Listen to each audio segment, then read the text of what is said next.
We just got some news that may or may not make you decide to drop Payday 3 entirely. And you know what? I would not blame you for this.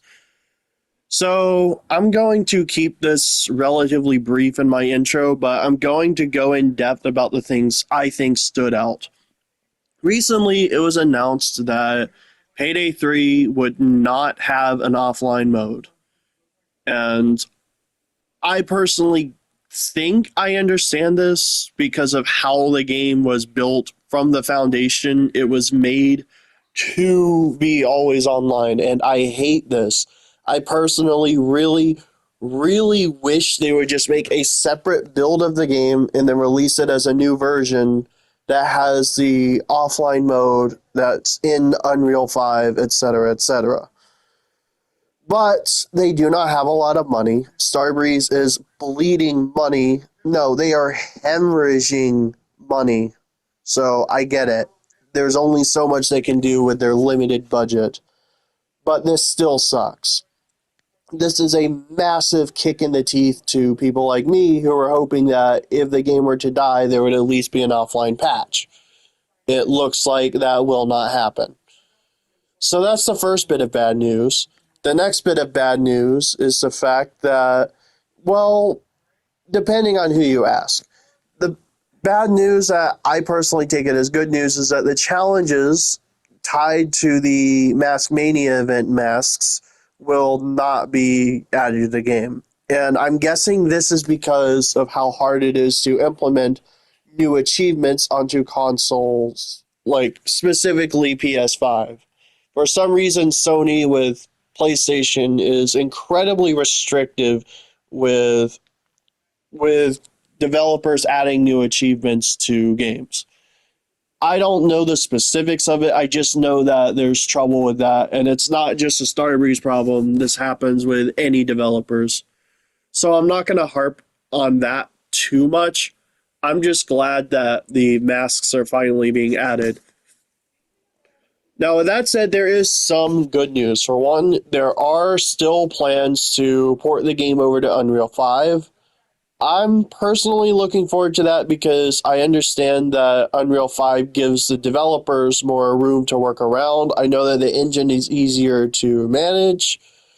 I'm also kind of dreading it because I understand that Unreal 5 is also very difficult to optimize. There are not a lot of Unreal 5 games that just run well. And considering how badly optimized Payday 3 is right now, it's concerning to say the least. But I'm still keeping optimistic because the alternative would be dread, and I do not. I think I'm already stressed enough in my daily life, so. Anyway, there is a lot of good news and bad news happening all at once. I've been keeping up with the game on Reddit, here on YouTube, and just generally word of mouth. Starbreeze is such a mixed bag when it comes to these games. I'm going to stay cautiously optimistic though, because I understand that there's not a lot that they can do. But what really annoys me here is that there's still a lot they can do. For instance, they can push forward with a skill system. They could have done that. They could have done that a lot sooner if they hadn't have laid off so much of their staff. Or like they could have prioritized stuff like inventory. We still do not have the ability to sort our inventories despite it having been 2 years. Or like they could have been more transparent with this shit. Like I think most people would have been fairly forgiving if Starbreeze had just said, yeah, we're doing our best. Here's what we're working on. Here's what we have plans for, and here's what we're struggling with. Like if they had just told people these things, I think a lot of people would have been more forgiving, but they just haven't. They pretty much done what they did way back in 2015 with Crime Fest, where they make these bad changes, and then rather than communicating them beforehand, being like, hey, we want to try this. What do you think? They just kind of steamroll it.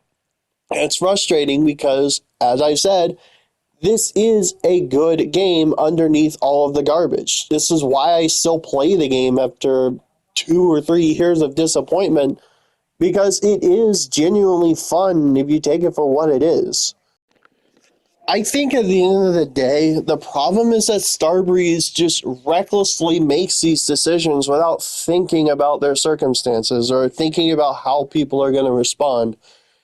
And it's frustrating because I think if they were to just slow the hell down, do what they can when they can, and just focus on making the experience better, then they would have made a lot more progress by now. It still would have been slow. People would still not have jumped into the game on launch, but it would have been better.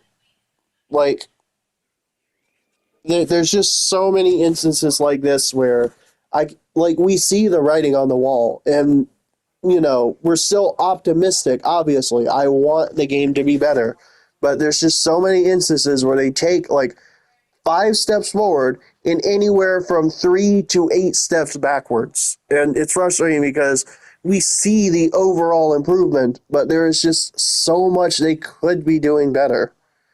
Anyway, I'm not gonna keep this ramble up for too long. I just wanted to get my thoughts out there because, like I said, I do see this game and like what it's doing well. There's so much it is doing right, especially now with all the changes. But there's also just a there's also just so much that still needs to be fixed.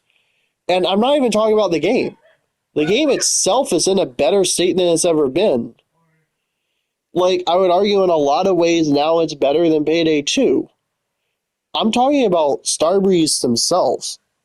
They need to fix all the shit that's going on in their company first. I just really, really wish they would get their priorities straight, but that's it for now. I'm going to go ahead and cut this ramble off, and I'm going to get back to what I was doing. That's it for now. I'm out.